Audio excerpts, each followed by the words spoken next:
Que feriez-vous si votre propre famille vous rendait invisible le jour du mariage de votre frère, alors même que vous venez de leur décrocher un contrat à plusieurs millions d'euros? Camille Dupont, 38 ans, femme d'affaires déterminée, revient à Paris après 3 mois de négociations acharnées qui lui ont permis de signer un contrat de 28 millions d'euros avec le groupe Delacroix, leader de l'immobilier européen. Malgré un agenda surchargé, elle ne pouvait manquer le mariage de Louis, son unique frère, organisé dans le somptueux hôtel particulier familial de Juliette, la future mariée. Camille descend de sa Tesla devant l'hôtel Lambert, palais historique sur les quais de Seine, où Bentley et Rolls-Royce forment un ballet silencieux. Le doux son d'un violon flotte dans l'air, mais un poids lui serre la poitrine. C'est le moment de montrer à ma famille que je ne suis plus la petite fille accrochée à son ordinateur, se dit-elle. En franchissant le grand portail, elle croise le regard distant de sa mère, Hélène, qui l'attrape aussitôt pour la présenter. « Voici Camille, ma fille, elle travaille, dans l'informatique, je crois. » Aucune mention d'Orion Technologies ni de son succès éclatant. Tout au long de la soirée, les conversations gravitent autour de Louis, la fierté de la famille, et de son idylle avec Juliette, fille unique de Jean Delacroix. Quand Jean complimente le logiciel Orion qui a révolutionné la logistique de son groupe, Camille aperçoit une étincelle de fierté dans les yeux de sa mère, aussitôt éclipsée par l'arrivée de Louis qui s'approprie les lauriers. Ce soir-là, Camille appelle Louis, espérant un rapprochement. « Tu sais combien j'ai travaillé pour obtenir ce contrat? Demain, tu seras fier de me présenter à tout le monde, n'est-ce pas ?» Louis répond sèchement. « Ne t'inquiète pas, contente-toi de rester discrète. » C'est à cet instant que Camille comprend qu'une tempête se prépare. Camille esquissa un léger sourire en voyant Louis traverser le grand hall avec son assurance habituelle. Les souvenirs de leur enfance revinrent comme un film qui se déroule à l'envers. Petits, ils étaient inséparables. Ensemble, ils construisaient des forteresses avec des couvertures dans le salon de leur appartement du 11e arrondissement, riant aux éclats quand leur mère les surprenait en train de dessiner sur les murs. Louis attrapait souvent la main de Camille pour traverser la cour d'école, déclarant fièrement « C'est ma sœur, quiconque l'ennui aura affaire à moi. » Mais à 13 ans, tout changea. Louis fut sélectionné dans l'équipe de rugby du lycée Henri IV. À chaque match, leurs parents étaient présents en tribune, criant « C'est notre champion, un vrai guerrier ». Camille, elle, demandait timidement s'il pouvait assister à ces concours de programmation ou de débat. La réponse revenait inlassablement. « Camille, nous avons des réunions. L'informatique, c'est un hobby. Tu finiras par t'en lasser. » Elle apprit à prendre seule le bus pour ses compétitions, à ramener ses trophées qu'elle rangeait discrètement dans sa chambre. Des trophées qui suscitaient à peine un « range un peu ta chambre, Camille » de la part de sa mère. Pendant toutes ces années de lycée, les dîners familiaux tournaient uniquement autour des tactiques de rugby et des exploits de Louis. Les succès académiques et prix nationaux de Camille étaient accueillis d'un bref hochement de tête avant que la conversation ne revienne immédiatement à « Combien d'essais Louis a-t-il marqué le week-end dernier ?» Aujourd'hui, Camille observe Louis, toujours ce jeune homme confiant, entouré de regards admiratifs.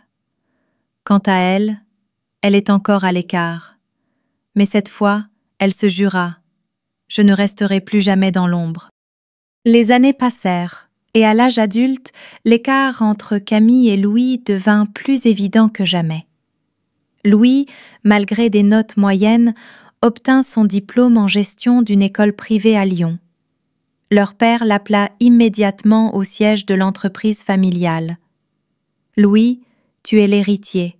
Tu perpétueras la tradition de ton grand-père et de ton père. » En quelques mois, il fut propulsé chef de projet installé dans un grand bureau donnant sur l'avenue Montaigne, signant des contrats déjà négociés par la famille, encensés par des partenaires uniquement impressionnés par le nom Dupont.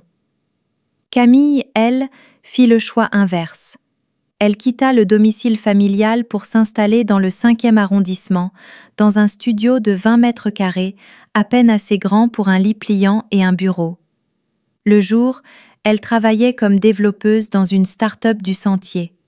La nuit, elle s'acharnait sur son propre code pour un logiciel de gestion de chaînes d'approvisionnement qu'elle croyait capable de révolutionner le secteur. Un hiver glacial, à 27 ans, Camille prit sa décision. Elle quitta son emploi, investit toutes ses économies, contracta un prêt et transforma son petit studio en quartier général d'Orion Technologies. Elle apprit seule la comptabilité, négocia ses premiers contrats, envoya des centaines de mails sans réponse, passa des nuits à ne vivre que de nouilles instantanées et de café tiède. Pendant ce temps, la famille Dupont se rengorgeait. Louis a signé un projet à 10 millions d'euros. Même si, en vérité, ils se contentaient de récolter ce que les relations de leur père avaient semé. Chaque succès, même minime, de Camille était balayé d'un « ce n'est que de l'informatique, ma fille, il ne faut pas rêver trop grand ». Mais Camille ne céda pas. Elle croyait en Orion. Elle croyait en elle. « Un jour, ils devront me regarder autrement », pensa-t-elle, en fermant son ordinateur sous la lumière jaune d'une veilleuse dans son petit appartement. Après 3 années d'efforts acharnés, de nuits blanches et de matins épuisants dans son petit appartement encombré de dossiers, Orion Technologies commença à attirer l'attention. Dans les conférences tech parisiennes, une rumeur se propageait. Le logiciel de gestion de chaînes d'approvisionnement d'Orion était 2 fois plus rapide, 3 fois plus précis que tout système existant et promettait des millions d'euros d'économies annuelles. Un après-midi de mars, alors que Camille s'apprêtait à quitter son bureau pour un rendez-vous, son téléphone sonna. « Bonjour, mademoiselle Dupont, ici Claire Martin, directrice des opérations du groupe Delacroix. Nous avons entendu parler de votre logiciel. Pourriez-vous nous faire une démonstration ?» Le cœur de Camille s'emballa. Le groupe Delacroix, le plus grand groupe immobilier de France, propriétaire de centaines d'immeubles commerciaux, et l'entreprise de la famille de Juliette, la fiancée de Louis. 3 semaines plus tard, Camille franchit les portes du prestigieux siège du groupe Delacroix sur les Champs-Élysées. Dans une salle de réunion aux boiseries élégantes, éclairée par des lustres étincelants, elle présenta Orion avec assurance. Chaque diapositive, chaque chiffre, chaque simulation captivait Claire Martin et les directeurs techniques, qui acquiesçaient, impressionnés. À la fin de la réunion, Claire se leva et serra la main de Camille. « Mademoiselle Dupont, le groupe Delacroix s'engage à signer un contrat de 28 millions d'euros avec Orion Technologies. » À cet instant, Camille sut qu'elle venait de remporter bien plus qu'un contrat pour Orion. Elle venait de remporter la reconnaissance qu'elle méritait pour toutes ces années d'efforts et de mépris endurés. Et elle savait que la nouvelle ne tarderait pas à parvenir à sa famille et à Louis. La nouvelle du contrat de 28 millions d'euros signé entre Orion et le groupe Delacroix se répandit dans le monde des affaires parisien en quelques jours. Un succès qui aurait dû remplir la famille de Camille de fierté. Pourtant, lors de l'appel hebdomadaire avec sa mère, celle-ci se contenta de dire « Camille, il paraît que tu as signé un contrat ? Oui, félicitations. Au fait, n'oublie pas d'arriver à l'heure pour la fête de fiançailles de Louis et Juliette la semaine prochaine. » Les conversations suivantes tournèrent exclusivement autour de Louis et Juliette. La robe que Juliette porterait, le menu du dîner, la liste d'invités prestigieux. Personne ne demanda à Camille des nouvelles d'Orion, ni de l'entreprise qu'elle avait construite au prix de nuits blanches et de sacrifices. Son père, lui, se rengorgeait. « Mon fils va devenir le gendre de la famille Delacroix. » Jean Delacroix est impressionné par Louis. Cette alliance propulsera notre société à un niveau supérieur. » Camille resta muette. Pour eux, Louis, héritier de privilèges, était la clé de leur ascension sociale, tandis qu'elle, qui avait créé le logiciel qui avait convaincu Delacroix de signer un contrat millionnaire, n'était toujours qu'une fille absorbée par son ordinateur. Au fond d'elle-même, Camille comprit. Peu importe l'ampleur de ses réussites, dans cette famille, le mariage de Louis compterait toujours plus que son travail acharné. La fête des fiançailles de Louis et Juliette se tenait au prestigieux hôtel Les Meurices, où un quatuor à cordes interprétait de grands classiques français, sous la lueur dansante des bougies. Les invités, vêtus de tenues somptueuses, levaient leurs flûtes de champagne sous les lustres étincelants. Camille fit son entrée dans le grand hall, vêtue d'une élégante robe bleu marine. Elle avançait avec assurance, mais ses yeux restaient attentifs. Elle connaissait trop bien ses réceptions familiales, où elle n'était qu'une silhouette discrète. Mais aujourd'hui, elle portait un secret.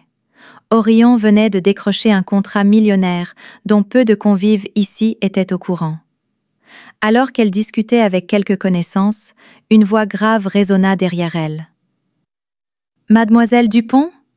Jean Delacroix ?» Elle se retourna et croisa le regard perçant mais chaleureux de l'homme d'affaires. « Je tenais à vous rencontrer. Mon équipe technique a été époustouflée par le logiciel d'Orion. Nous n'avions jamais vu une solution aussi performante. » Camille resta un instant interdite. C'était leur premier face-à-face. Mais la phrase suivante de Jean fit retomber un silence lourd. « Donc, c'est vous la PDG d'Orion Technologies ? » ?»« Oui, c'est moi, » répondit Camille, le sourire calme. Jean arqua un sourcil, manifestement surpris. « Étonnant. Louis ne m'a jamais dit que sa sœur dirigeait cette entreprise. » Un silence se fit autour d'eux. Des invités échangèrent des regards discrets, tandis que Camille sentait battre son cœur à tout rompre. À cet instant, elle comprit. Louis avait sciemment caché sa réussite, de peur que son éclat ne ternisse sa propre lumière. Ce soir-là, de retour dans son appartement, Camille resta immobile devant la fenêtre, contemplant Paris scintillante sous ses lampadaires dorés. La ville bourdonnait de vie, mais en elle, un vide immense s'était creusé. Elle espérait qu'un simple appel à Louis suffirait à retisser leur complicité d'antan. Prenant une grande inspiration, elle composa son numéro. La sonnerie retentit plusieurs fois, puis la voix de Louis, mêlée au brouhaha d'une foule, se fit entendre. « Allô, Camille ? Tu es occupée ? » demanda-t-elle en s'efforçant de paraître légère. « Je suis en réunion avec l'équipe de l'événementiel. Tu voulais quoi ?» Camille eut un léger blocage. « Je voulais juste te féliciter. Demain est un grand jour. J'espère que tout sera parfait. » Silence. Puis Louis répondit, d'un ton distant. « Oui, merci. Dors tôt. Demain sera long. » La conversation prit fin. Camille resta figée, le téléphone serré dans sa main. Les souvenirs d'un Louis enfant, courant à ses côtés et lui tenant la main dans la cour de récréation, la poignardèrent. Mais ce petit garçon avait disparu, remplacé par un homme qui n'avait plus de place pour sa sœur dans sa vie. Elle posa sa tête contre la vitre froide et se fit une promesse. « Demain, quoi qu'il arrive, je ne chercherai plus la reconnaissance de personne. » Le jour du mariage, l'atmosphère au château de Chantilly était emplie de rires et de lumières étincelantes. Les invités arrivaient dans des voitures de luxe, foulant le tapis rouge menant au grand hall où Louis et Juliette allaient se dire « oui ». Camille fit son entrée dans une élégante robe bleu marine au bras de Mathieu. Elle avançait avec assurance, persuadée qu'aujourd'hui, elle obtiendrait enfin la reconnaissance qu'elle méritait, de sa famille comme de ceux qui l'avaient toujours sous-estimée. Mais en demandant sa table à l'accueil, son sourire se figea. Le responsable du plan de table consulta la liste, son expression devint gênée. « Mademoiselle Dupont, vous êtes assignée à la table haut, veuillez me suivre. » Ils traversèrent la salle principale, où des tables décorées de roses blanches scintillaient sous les lustres, le tintement des verres ponctuant les conversations animées. Mais le maître d'hôtel poursuivit son chemin jusqu'à une porte menant aux cuisines, où le personnel s'affairait. Dans un coin, une petite table couverte d'une nappe blanche froissée attendait. Camille resta pétrifiée. « Il doit y avoir une erreur ?» demanda-t-elle, la voix tremblante. Madame Juliette a modifié le plan à la dernière minute et a confirmé que Monsieur Louis avait donné son accord, répondit-il doucement, fuyant son regard. Un rire cristallin éclata derrière elle. Juliette, resplendissante dans sa robe de mariée, se tenait dans l'encadrement de la porte, un sourire narquois aux lèvres. « Camille, cela ne te dérange pas, j'espère ? Les tables principales sont réservées à nos partenaires stratégiques. Ici, c'est plus approprié pour toi. » Camille planta son regard dans celui de Juliette. Chaque mot résonnait comme un coup de poignard. Louis savait, et il avait approuvé que sa propre sœur soit reléguée, avec le personnel de service. Camille resta immobile devant la petite table glaciale du fond de la cuisine. Le vacarme de la fête continuait de résonner, le tintement des verres, la valse légère, les rires éclatants. Chaque son lui rappelait qu'elle avait été exclue par sa propre famille. Mathieu, son compagnon fidèle, serra doucement sa main. « Je n'arrive pas à croire qu'il te traite ainsi. Partons d'ici, Camille. » Elle leva les yeux vers lui, son regard clair mais empli d'une détermination nouvelle. Camille inspira profondément, et à travers la porte entrouverte, elle aperçut Louis et Juliette, rayonnant sous les compliments d'une foule subjuguée par leur conte de fées. Camille posa lentement sa serviette sur la table, se redressa. Elle savait qu'en quittant cet endroit, elle ne reviendrait jamais dans le rôle de la grande sœur effacée. Elle comprenait enfin, sa valeur ne dépendait pas d'une place attribuée par sa famille, mais de la femme forte qu'elle avait osé devenir. « Allons-y », dit-elle d'une voix incroyablement posée. Mathieu hocha la tête et lui tendit sa veste. En s'éloignant de la cuisine, Camille sentit chacun de ses pas l'amener vers une vie nouvelle, une vie libérée de la quête incessante de l'approbation de ceux qui ne verraient jamais sa vraie valeur. Camille s'arrêta devant la porte menant à la salle de réception. Les échos de la musique, des rires et des toasts résonnaient, en total décalage avec ce qu'elle venait de subir. Mais au lieu de partir, une flamme naquit en elle. Il était temps que la vérité éclate. Elle poussa la porte et avança, déterminée, à travers les tables illuminées. Petit à petit, les conversations s'interrompirent, tous les regards convergèrent vers elle. Elle se dirigea droit vers la table d'honneur, où Louis, Juliette et Jean Delacroix riaient avec les partenaires prestigieux. Jean la remarqua le premier, son front se plissant légèrement. « Mademoiselle Dupont, y a-t-il un problème ?» Camille ne laissa place à aucun doute, sa voix résonna forte et assurée.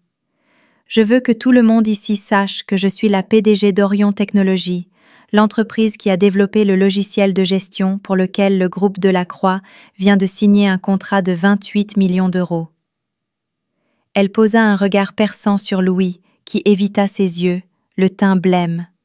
« Et je tiens à préciser que si je n'ai pas ma place à cette table, ce n'est pas par manque de place, mais parce que ma future belle-sœur et Louis ont décidé de m'installer dans la cuisine avec le personnel de service. » Un murmure parcourut la salle.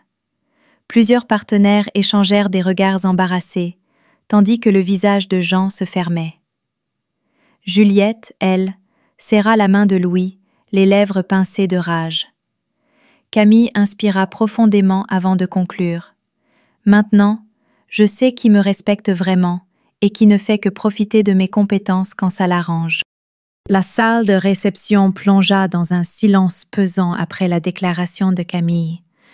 Tous les yeux restaient fixés sur elle, la femme qui venait de se lever au milieu des faux-semblants familiaux pour exposer la vérité. Camille serra son téléphone, lança un regard glacé à Louis puis planta ses yeux dans ceux de Jean.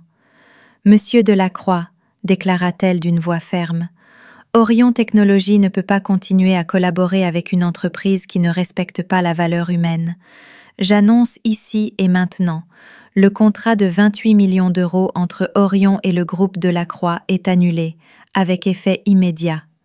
Un souffle de stupeur parcourut la salle. Louis se leva d'un bond, livide. « Camille, tu ne peux pas faire ça, tu es en train de tout détruire. » Jean Delacroix, le visage passant de l'incrédulité à la tension, se pencha vers elle. « Mademoiselle Dupont, c'est insensé, réfléchissez aux conséquences. » Mais Camille resta impassible, soutenant son regard. « J'y ai bien réfléchi. Une relation d'affaires ne peut durer que si elle est fondée sur le respect mutuel. Et ici, je ne vois aucun respect. » Des chuchotements s'élevèrent. Certains partenaires présents dévisageaient Camille d'un air nouveau, non pas de pitié, mais d'admiration. À cet instant précis, Camille comprit qu'elle venait non seulement de récupérer sa dignité, mais aussi de poser les bases du chemin qu'elle était prête à tracer, fière et libre. Camille fit volte-face et s'éloigna de la table d'honneur, sans un regard en arrière. Des murmures continuaient de se propager à travers la somptueuse salle. Elle percevait parfaitement le changement d'atmosphère, la stupeur mêlée à un profond respect. Alors qu'elle approchait de la sortie, une voix masculine, posée mais assurée, l'arrêta. « Mademoiselle Dupont, puis-je vous retenir un instant? » Camille s'arrêta net. Devant elle se tenait Thomas Garnier, PDG de Garnier Logistics, l'un des plus grands groupes de transport européens. À ses côtés, Gérard Lefebvre, président de Lefebvre Investments, lui adressa un signe de tête courtois. Thomas tendit sa carte de visite, le regard pétillant d'admiration. « J'ai tout vu. Et je dois dire que la façon dont vous avez défendu votre valeur et celle de votre entreprise est remarquable. » Gérard acquiesça, ajoutant avec un sourire. « Nous cherchons justement une solution de gestion de chaîne d'approvisionnement. Orion Technologies semble parfaitement répondre à nos besoins. » Camille serra la carte dans sa main, un élan de fierté la traversant. Elle n'attendait plus la reconnaissance de son père ou de son frère. C'était sa compétence et son courage qui lui ouvraient désormais les portes de nouvelles opportunités. Alors que Camille tenait encore fermement les cartes de visite qu'elle venait de recevoir, une main chaleureuse se posa sur son épaule. Elle se retourna et croisa le regard de Mathieu, brillant d'admiration. « J'ai entendu ce qui s'est passé, » dit-il doucement, la voix emplie de fierté. « Tu as été incroyable, Camille. » Elle expira profondément, comme si elle se libérait enfin d'un poids énorme. Sans qu'aucun mot supplémentaire ne soit nécessaire, le regard de Mathieu exprimait tout. Il n'était pas seulement à ses côtés, il était fier qu'elle ait su défendre sa valeur. Mathieu serra doucement sa main et murmura « Tu as montré au monde entier qui tu es vraiment, et je suis honoré de pouvoir te soutenir. » Camille esquissa un sourire, le premier véritable de cette soirée chaotique. Sous les lumières scintillantes du château, ils s'éloignèrent main dans la main, laissant derrière eux les murmures, pour entamer un nouveau chapitre où Camille ne serait plus l'ombre de sa famille, mais la femme forte et respectée que l'homme qu'elle aime chérit profondément. Le lendemain, alors que les premiers rayons du soleil perçaient les vitres de l'appartement de Camille dans le 5e arrondissement, son téléphone vibrait sans relâche. Sa boîte mail débordait. Des excuses pressantes de Jean Delacroix, des messages paniqués de Louis, des appels manqués de l'assistante de Juliette. Les sonneries et notifications s'enchaînaient. Mais Camille ne toucha pas à son portable. Elle se servit un café, s'assit à son bureau et ouvrit son ordinateur pour examiner les rapports sur les opportunités de collaboration avec Thomas Garnier et Gérard Lefebvre. Mathieu posa une main sur son épaule, un sourire rassurant sur les lèvres. « Tu comptes les rappeler ?» Camille prit une gorgée de café, le regard serein et résolu. « Quand je serai prête. Cette fois, ce sera à mes conditions. » À cet instant, elle comprit mieux que jamais. La maîtrise, qu'elle avait si souvent craint de perdre, était désormais sienne. et elle ne laisserait plus personne la lui arracher. Le soir venu, alors que Camille consultait des dossiers, son téléphone sonna. L'écran affichait un numéro inconnu, avec un indicatif de Bordeaux. Elle hésita, puis décrocha. « Allô, ici Camille. » Une voix féminine, grave et légèrement émue, se fit entendre. « Tu ne me reconnais pas, n'est-ce pas? C'est ta tante, Isabelle. » Camille resta sans voix. Tante Isabelle, la sœur de son père, disparue du paysage familial avant même qu'elle n'entre à l'université. Toute son enfance, elle avait entendu, Isabelle était trop obstinée, pas faite pour les traditions familiales. J'ai suivi tes succès de loin. Et hier, quand j'ai appris ce qui s'est passé au mariage, j'ai ressenti une immense fierté, Camille. Camille écouta en silence, la gorge serrée. Isabelle raconta son histoire. Autrefois, elle avait tenté de diriger l'entreprise de design héritée de leur père, mais la famille l'avait forcée à la céder à son frère, car une femme doit savoir rester à sa place. Ils m'ont fait douter de ma valeur, avoua Isabelle, la voix tremblante. Mais toi, tu as brisé ce schéma. Tu as eu le courage de t'affirmer. Camille serra son téléphone, des larmes roulant sur ses joues. Pour la première fois, elle comprenait qu'elle n'était pas seule dans son combat pour la reconnaissance. Dans les jours qui suivirent, l'ambiance dans les bureaux d'Orient, dans le 5e arrondissement, se transforma radicalement.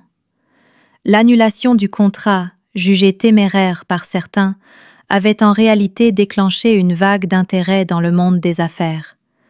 La boîte mail de Camille débordait de propositions de collaboration. Thomas Garnier envoya le premier email. « Nous sommes prêts à signer un contrat pour équiper l'ensemble de nos entrepôts européens avec le logiciel Orion. » Peu après, Gérard Lefebvre appela directement. « Je souhaite discuter d'un investissement stratégique dans Orion. Votre société mérite une expansion internationale. » Assise dans la salle de réunion, Camille observait son équipe échanger avec enthousiasme avec ses nouveaux partenaires par visioconférence.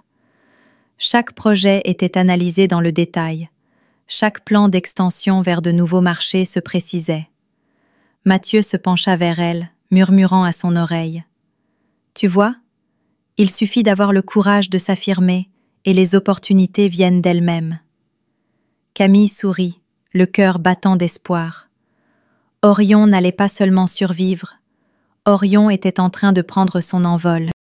Un après-midi en fin de semaine, alors que Camille venait de terminer une réunion avec un partenaire, la sonnette retentit.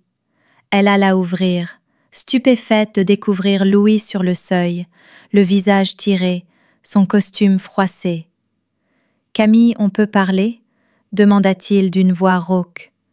Ils s'installèrent dans le salon, un silence pesant emplissant la pièce. Louis fixa le vide, les mains crispées. « Tu sais, j'étais au courant que Juliette avait changé ta place pour te reléguer à la cuisine, » commença-t-il, la voix tremblante. « Elle disait que si tu étais assise à la table principale, tu ferais passer mon succès pour rien aux yeux des autres. » Camille sentit son cœur se serrer. Louis poursuivit, une larme brillant dans son regard. « Je n'ai rien dit parce que j'avais peur. Peur qu'on nous compare, toi la brillante, la talentueuse, et moi, qui n'ai toujours compté que sur la famille. » Elle resta muette, des souvenirs d'enfance affluents. Ce petit frère qui courait à ses côtés, insouciant. Et maintenant, la vérité, brutale, se tenait devant elle.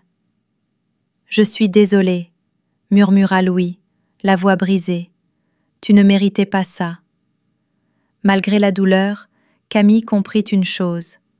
C'était la première fois que Louis se montrait vraiment honnête, et peut-être le début d'un chemin nouveau pour eux. Une semaine après sa conversation avec Louis, Camille reçut une invitation à dîner de ses parents.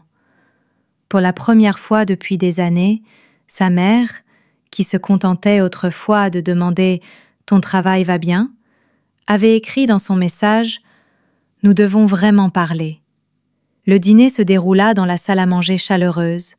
éclairée par la lueur douce des bougies.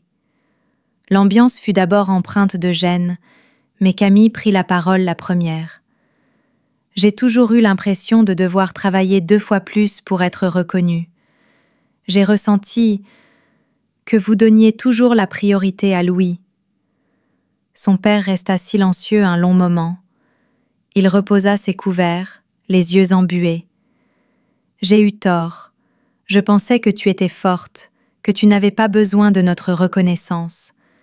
Mais c'est exactement pour ça que j'ai été aveugle. » Sa mère attrapa doucement la main de Camille, des larmes roulant sur ses joues. « Je suis désolée, Camille.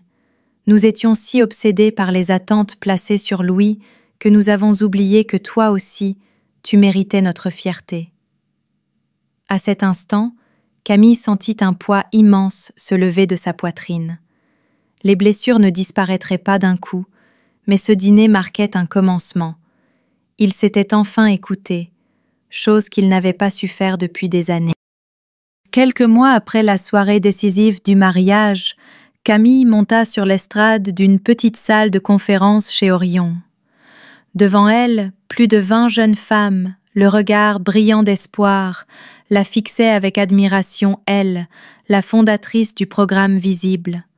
Camille sourit, le cœur battant à tout rompre. « J'ai longtemps cru que le talent suffisait pour obtenir la reconnaissance. Mais la vérité, c'est qu'il faut savoir s'affirmer, poser ses limites, même face à sa propre famille. » Elle raconta son histoire, le mépris, la place reléguée en cuisine et le moment décisif où elle avait osé se lever pour revendiquer sa valeur. À chaque mot, les jeunes femmes buvaient ses paroles, leurs yeux s'illuminant d'une nouvelle confiance. Visible ne vous apportera pas seulement des compétences pour entreprendre, poursuivit-elle d'une voix passionnée, mais vous aidera aussi à croire en vous, à défendre votre place contre les préjugés sociaux et contre ces barrières invisibles que la famille peut parfois ériger sans s'en rendre compte. Des applaudissements retentirent dans la salle. Camille inclina légèrement la tête. Elle savait qu'à partir de ce jour, son histoire deviendrait une flamme éclairant le chemin de nombreuses autres. Une après-midi d'automne, Camille était assise seule dans un petit café donnant sur la Seine. La foule se pressait sur les quais, mais en elle régnait une sérénité qu'elle n'avait jamais connue. Sur la table, un dossier contenant son plan de développement pour Orion et le programme Visible était soigneusement posé. Elle repensa au chemin parcouru, de la petite fille sous-estimée à la femme qui avait osé se lever dans la salle de réception pour dire sa vérité, jusqu'à devenir aujourd'hui une dirigeante pleine de confiance. Elle esquissa un sourire et murmura pour elle-même « Ma valeur ne dépend pas de la place que les autres veulent bien m'accorder, mais de l'endroit où je choisis de me tenir. » En quittant le café, Camille s'arrêta un instant pour admirer les réverbères dont la lumière se reflétait sur la scène. Elle savait désormais, ce n'est qu'en osant poser des limites, même face à ceux qu'on aime, que l'on peut vraiment protéger sa propre valeur. Et c'était ce message qu'elle voulait transmettre à toutes les femmes en quête de reconnaissance.